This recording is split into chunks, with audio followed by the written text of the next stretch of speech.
As a pagan, a question that I get asked a lot is Christmas pagan?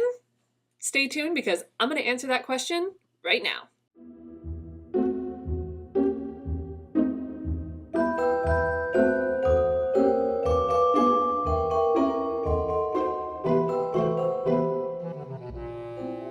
Hey everybody, it's Ashley from Maiden Wax Magic, and today I am talking about Yule time, or as the rest of the Christian world calls it, Christmas. Now, I love Yule. I love the decorations, I love the music, I love how everyone seems to be nicer this time of year. It's like they inherently know that this is the season that you're supposed to love and care for your neighbors and your friends. Every season, I go Pinterest crazy. Well, more Pinterest crazy. I go on there to find all kinds of new crafts and decorations that I can make with my family. It's a blast. But inevitably, every year when I go searching for the Yuletide goodness, I get upset. Because nearly everything I find is Christmas this and Jesus that, slapped all over pagan decorations and rituals. Full disclosure, I have nothing against Christians. What I do take offense to is the appropriation of pagan decorations and rituals and then calling me a heathen because I don't adhere to the whole Jesus is the reason for the season. The truth is that when you gather around a Christmas tree or you're hanging stockings to stuff or you're ripping open presents with glee, you're participating in pagan rituals that date back thousands of years, long before Christianity ever entered the picture. Pagan traditions are plentiful throughout the year, but especially during this most beloved of winter celebrations. This is a consequence of early church leaders melding Jesus's nativity scene with pre-existing pagan midwinter rituals. I mean, they had to, so the pagans would be easier to convert to monotheism. Since then, Yule traditions have warped over time, arriving at their current state just over a century ago. So I'm going to break down a few Christmas traditions to show you just how pagan they really are. First up, the Christmas tree. What could be more symbolic of Christmas than a beautiful evergreen decorated in your living room, right? Wrong. Dating back centuries before Christ, cultures across the northern hemisphere brought evergreen trees, plants, and leaves into their home, ramping up to the winter solstice, which occurs between December 21st and 22nd. Trees were decorated with bits and baubles to attract the tree spirits that had fled for the winter back home to their branches. Though the specific practices were different in each country and culture, the symbolism was generally the same, to celebrate the return of life at the beginning of winter's end. The Romans had a public festival called Saturnalia, which lasted 1 week beginning on December 17th and included a slew of celebrations around the winter solstice. The Roman winter solstice was marked on December 25th on the Julian calendar. How lucky that happened to coincide exactly with the birth of Jesus! These celebrations are thought to have merged with pagan practices of hanging mistletoe and the burning of the Yule log. Which brings me to my next pagan practice, hanging mistletoe, a plant that springs up and flowers even in the dead of winter. In modern tradition, if a couple passes under the mistletoe, they would have to stop and kiss. If they did, God was sure to bless them with everlasting love.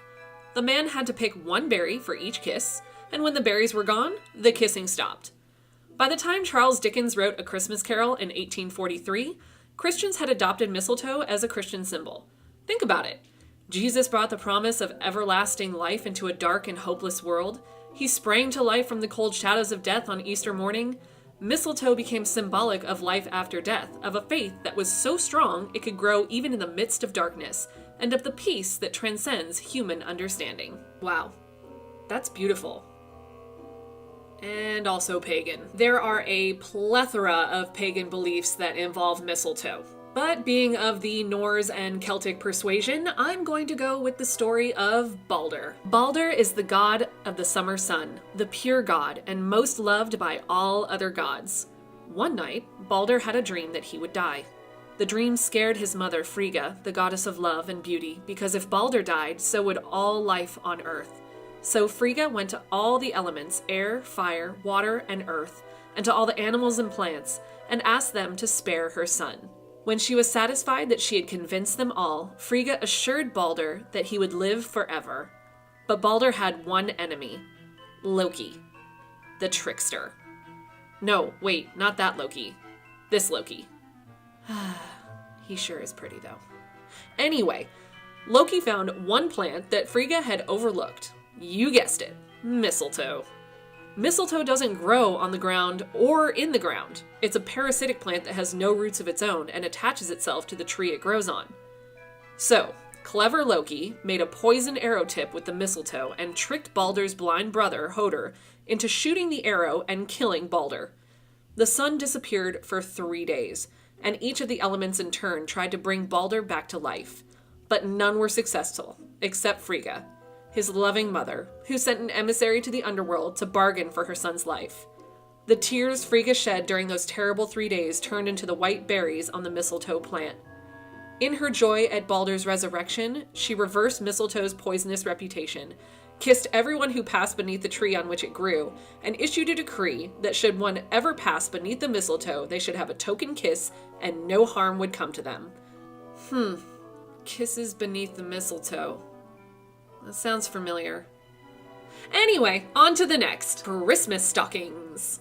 Millions of people hang up stockings on the mantle for Christmas every year. Though, if you ask them, not many can tell you why they do it or what it has to do with Jesus. Germanic cultures can tell you about St. Nicholas, and about a poor family with 3 daughters of marrying age, but no prospects because they had no money to offer suitors. How St. Nick crept into their home one night and left money in the girls' stockings that were drying by the hearth. Creep. So that the girls would have money for a dowry. But the truth is that long before there was ever St. Nick, there was Odin. He was often depicted as a large man with a long white beard.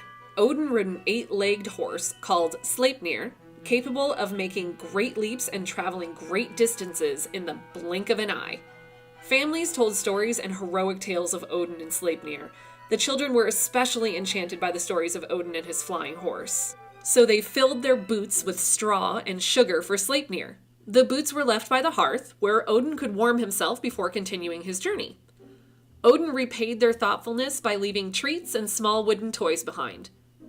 Over the centuries, the stories of Odin and St. Nick merged. Sleipnir, the 8-legged horse, became 8 flying reindeer. So I guess I don't have to go over why the 8 tiny reindeer thing is pagan, right? Right. On to the next! Cookies for Santa. This one I already kind of covered. Kids left out treats for Sleipnir in their stockings, and when they realized that they were getting awesome treats and goodies in return, the more enterprising little Viking girls and boys started leaving out treats for Odin as well, hoping to get better treats left behind. Good old quid pro quo. Our next tradition is the 12 Days of Christmas. Everyone knows the song, and in some Christian faiths, the 12 days of Christmas are the 12 days between Christmas Day, December 25th, the birth of Jesus, and the Epiphany, January 6th, the day Christians celebrate the arrival of the Magi, wise men, and the revelation of Christ as the light of the world. But how could that be pagan, right? The truth is, it's as pagan as it gets. Allow me to expand. The Norse have a huge midwinter feast. The midwinter feast lasted 12 days. The Vikings made sure to honor their gods with traditions, feasting, and religious rituals. During all the festivities, our ancestors would create a giant sun wheel made of evergreen, which looked an awful lot like a modern Christmas wreath. Weird. It would be burned and rolled down the tallest hill to attract the sun. The Yule log was a large decorated oak log. It had runes and various symbols. The carvings were a prayer of protection against misfortune. Our ancestors would save a part of the log all year long in order to light the next Yule log, and so on and so forth. But a quick hop over to Pinterest and you'll find no shortage of recipes for Yule log cakes and how to make a Yule log centerpiece plastered all over good God-fearing blogs. What about Christmas caroling, though? That's Christian, right? No. The tradition of Christmas caroling actually began as the tradition of wassailing. In centuries gone by, wassailers went from door to door, singing and drinking to the health of their neighbors. The practice actually dates back to pre-Christian fertility rites, Only in those ceremonies, villagers traveled through their fields and orchards in the middle of winter, singing and shouting to drive away any spirits that could damage their crops.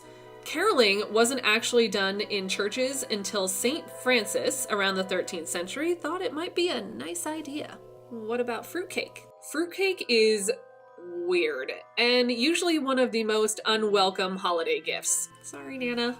But I mean, the damn things outlive the person it's being given to.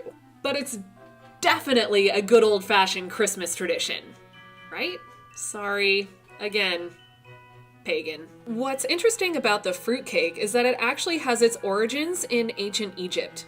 There's a tale in the culinary world that the Egyptians placed cakes made of fermented fruit and honey in the tombs of their deceased loved ones, and presumably these cakes would last as long as the pyramids themselves. I believe that. In later centuries, Roman soldiers carried little cakes into battle made with mashed pomegranates and barley. This was called Cronus bread, and were made and eaten in honor of the god Cronus. Holly?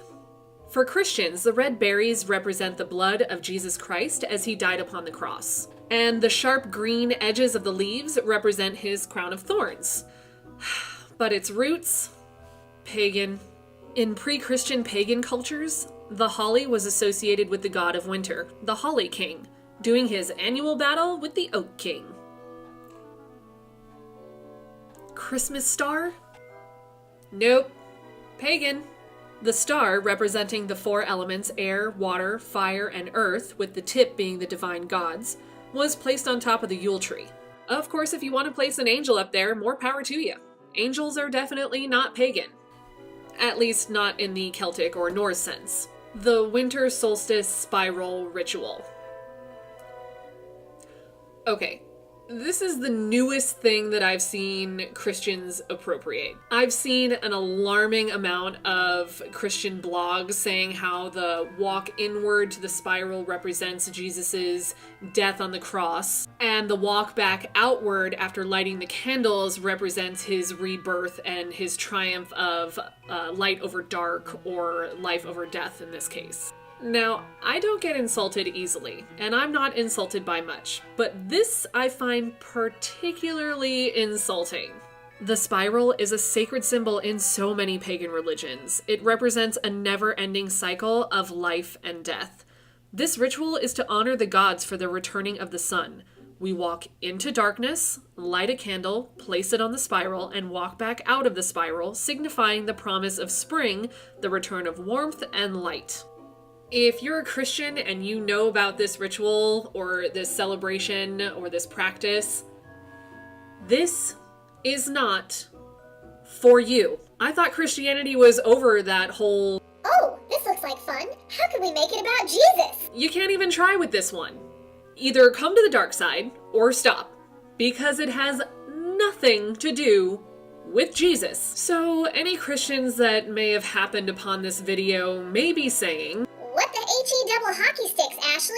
Is everything pagan?" The answer is no.